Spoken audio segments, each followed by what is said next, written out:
Warahmatullahi wabarakatuh. Waalaikumsalam warahmatullahi wabarakatuh. Bismillahirrahmanirrahim. Alhamdulillahi rabbil alamin. Wassalatu wassalamu ala ashrafil anbiya'i wal mursalin, imamil muttaqin, sayyidil ghurril muhajjalin, sayyidina wa maulana Muhammadin wa ala alihi wa ashabihil mujahidin at-tahirin, amma ba'du. Saudara-saudara kaum muslimin rahimakumullah. Kejadian dan keberadaan kita dalam kehidupan di dunia ini merupakan kejadian dan keberadaan yang terima jadi atau terima beres. Artinya, tidak seorang pun di antara kita yang dahulunya pernah mesen untuk punya potongan seperti yang sekarang ini, punya warna kulit seperti yang sekarang ini, punya bahasa seperti yang sekarang ini. Seluruhnya kita terima jadi. Oleh karena kita terima jadi, maka Allah tidak menilai manusia dari rupa dan potongannya, tidak juga dari harta bendanya.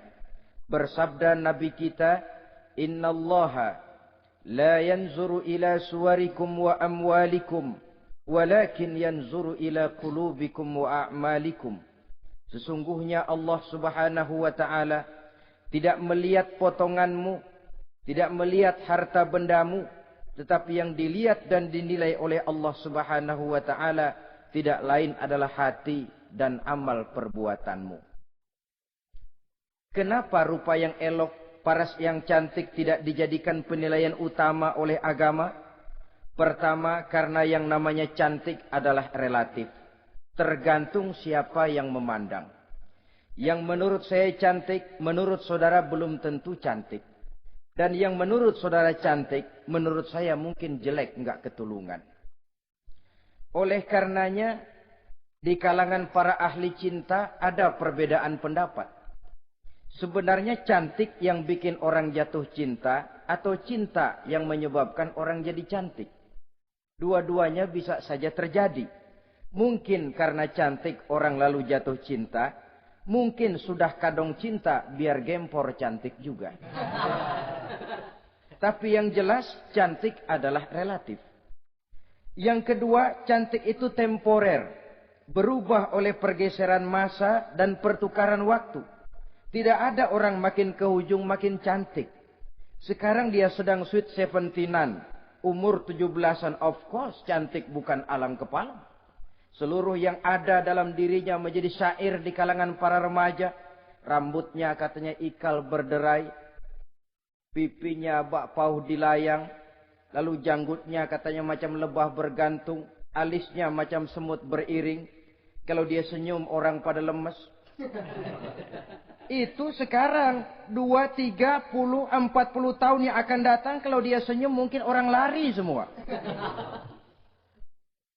Cantik itu temporer. Dan yang ketiga, di atas langit masih ada langit lagi. Di atas yang kita anggap cantik, rupanya masih ada yang lebih cantik lagi. Oleh karena itu, penilaian inti dari agama bukan soal potongan, bukan soal harta benda, tapi hati dan amal perbuatan. Alangkah lebih idealnya lagi kalau hati yang baik dan perbuatan yang baik berada pada rupa yang elok juga. Inilah yang dinamakan kecantikan zahir dan batin. Dan ini yang dimiliki oleh Nabi Allah Yusuf alaihi salam yang akan kita bicarakan pada pertemuan kita kali ini.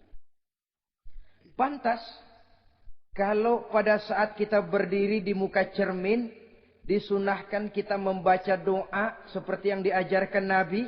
Allahumma kama hassanta khalqi fahassin khuluqi. Ya Allah, sebagaimana telah engkau baguskan rupaku, baguskan juga kiranya akhlak dan budi pekertiku. Supaya kecantikan zahir diiringi dengan kecantikan batin. So apa gunanya zahir yang cantik kalau batinnya berbahaya? Itu yang orang bilang, apa guna katanya berkain batik kalau tidak dengan kebaya? Apa guna berparas cantik kalau melulu bawa bahaya? Saudara-saudara yang saya hormati, Nabi Yusuf alaihi salam diberikan oleh Allah ketampanan zahir dan batin. Artinya, zahirnya beliau memang tampan, batinnya pun memang beliau adalah baik. Dan inilah kebaikan yang berlipat ganda. Kadang-kadang ada orang yang tampangnya sederhana saja, tapi batinnya baik. Itu lebih baik ketimbang yang zahir dan penampilannya baik, tapi batinnya rusak. Maka kecantikan yang dianugerahkan Allah dalam kehidupan ini sesungguhnya bukan untuk to show only. Bukan cuma untuk sekedar dipamerkan, jadi kebanggaan. Macam kontes ratu-ratuan yang manfaatnya hampir tidak ada. Kecantikan untuk disyukuri. Kecantikan untuk digunakan kepada hal-hal yang bermanfaat sesuai dengan perintah dari yang memberikan kecantikan itu. Saudara-saudara yang saya hormati, Nabi Yusuf alaihi salam seorang nabi yang oleh Allah diberikan kecantikan zahir dan juga kecantikan batin. Beliau adalah putra dari Nabi Yakub, dari Nabi Ishak, dan dari Nabi Ibrahim alaihi salam. Artinya, ayah beliau bernama Nabi Yakub, kakeknya adalah Nabi Ishak, dan datuknya adalah Nabi Ibrahim alaihi salam. Ia bersaudara sebanyak 11 orang. Dari 11 orang saudaranya ini, hanya satu yang seibu sebapak, yaitu Benyamin. Sedangkan yang lain adalah saudara dari lain ibu.